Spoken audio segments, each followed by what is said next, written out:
What's going on YouTube, Moderate Mods, and today we are switching out the old stock standard Corvette wheel and slapping in the brand new, I don't even know what brand this is, just an eBay wheel I picked up for a steal $250. It took about a week to come in, and it's carbon fiber, hydro dip with the red stripe, flat bottom and all. This thing looks great.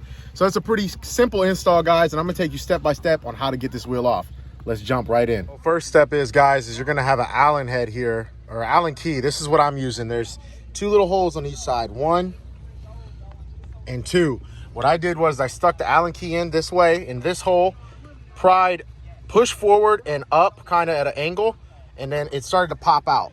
You're gonna wanna do the same thing on this side, push forward at an angle and pull, and then your whole airbag will discharge. And also, if you're watching this video, before you do this, always make sure you disconnect the battery.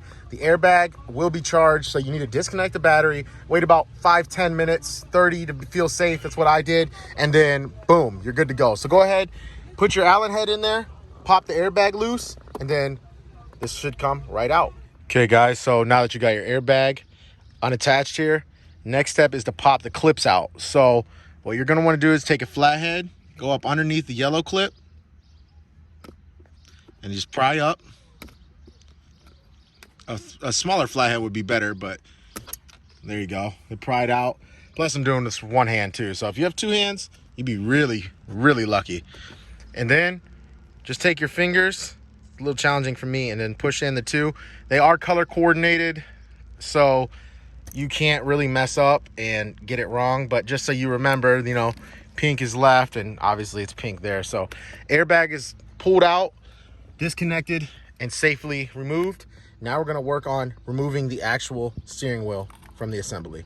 So now that you got all this off, you're just gonna go ahead and detach the bolt to hold the steering wheel in place.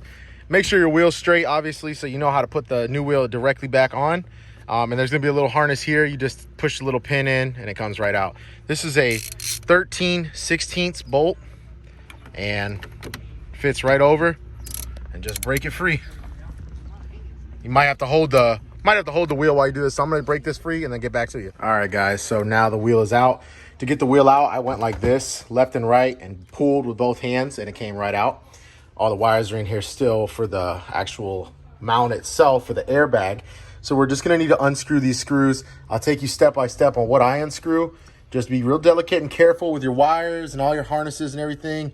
And you should be okay though. No worries, it's not gonna be as big deal as you think it might be. We'll get this all out. For the first two screws we're gonna take out of these two, which are those two on the side, and those are T25 screws. Next, you're gonna have two T20 screws, one holding this one in, the other one holding this one in. This one's just a pull out, no electronics on mine. This one does have a clip, but no problem, it still comes out the same. You're just gonna see the wiring harness there. Okay guys, after you drop those, you're gonna drop four more T25 screws, or T20 screws, I'm sorry. The one's holding right there and there, it's holding the actual paddle shifter in, and then on the back side of the steering wheel is holding the back plastic housing in as well. Take those out, then you're gonna take the T30 screws out right here, and taking those out will completely remove most of it. All right, and there you have it. I mean, comparing the two, this thing looks like a dummy wheel compared to that one. So that little metal clip there, just remember how it was inside with the white behind. You have to take that off, just pull that up, and it will unclip from the pretty much the frame of the steering wheel, and all that will drop through. Now you just have to reroute everything in reverse here. So I'm gonna do it step by step just so you guys can see that as well, just so it is a little bit simpler to follow through, because taking it off was kind of crazy, but it's not bad. But we're halfway there and it's almost done, guys. Okay guys, so for my setup, obviously I have just the frame of the wheel. I'm not getting a wheel with all new electronics and everything. So the reason I'm gonna show you guys this is because this is pretty important, all these steps here.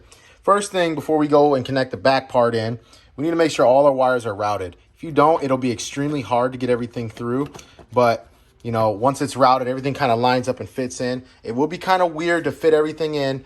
I'm going to see the best route to do it, and I'll explain it to you guys. But just, again, make sure all your wires are routed in nice and neat, so that way when you go to put the frame onto the back plate here, it'll all go in nice. First step, guys, once you get it all placed up there, go ahead and drop in your 2 rear screws. Those are the T20 screws, and that'll hold the plastics in place. Okay, guys, so now that you got the back on, your airbag mount on, you can take your 4 T25 screws, mount your back paddles on, and you're going to want to wrap the harnesses around the front so they're not in the way. And they'll mount right up. Now we're going to do the front pieces. Okay, guys, now we took our 2 T20s, screwed our front plates in, and it's all intact. So now we're just going to go ahead and go back to the steering wheel assembly column, whatever you want to call it. Put our 13/16 nut back over the top and tighten it down. All right, guys, everything is screwed back in, clips back in. It's all lined up like it should have been. Pink to pink, white to white, yellows pushed all the way down. Now we're just gonna pop the airbag back in place. And there it is. Wow. God, this thing looks way better than the other one. It feels better. It almost is giving me more of that sport car feel that I really wanted on the interior from this Vette. This is a must-do upgrade, guys. It's not even really that much of a wallet breaker for custom steering wheels. I mean, I was going to get one for the 200, and I mean, I was in the upwards of $600-700 for a Corvette, guys. $250. You cannot beat it. I'll drop the link to the one I bought. No guarantees on how long it's going to be up. They might have a limited supply, but you can check this out and you can pick up this link wheel. More power to you. This thing's great. I cannot wait to start driving around with this. It's already so clean. It's going to match the red ambient lighting I got in at for nighttime, and the red stitching, and just the feel of this glossy hydro dip, and then this nice material here. It just all feels so good. Fits in the hand well. The flat bottom's sweet. Just a nice sporty touch. Man, I love the wheel, guys. I love the wheel. Check it out.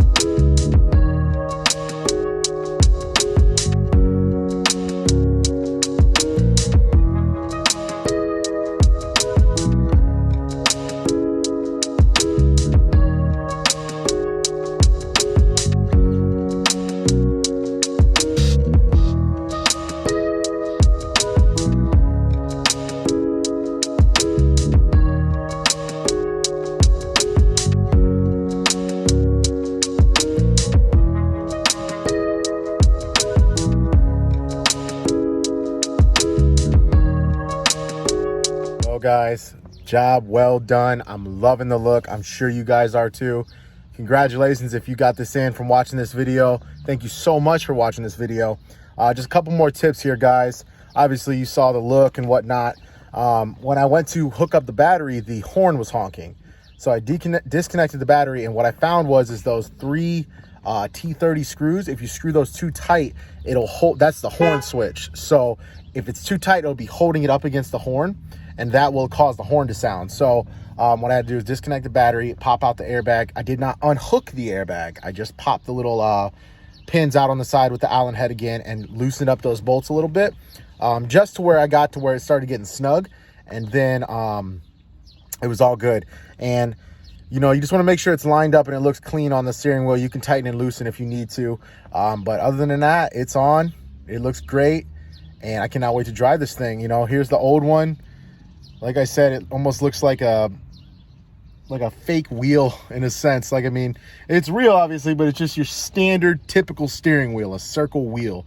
It just looks so much better than the stock wheel, guys. You know, it followed the thickness. This is a pretty thick wheel. The new aftermarket one is thick as well. All around, the quality feels great. Hopefully it lasts a long time, but for $250, I couldn't pass up the deal, guys. I love it so much.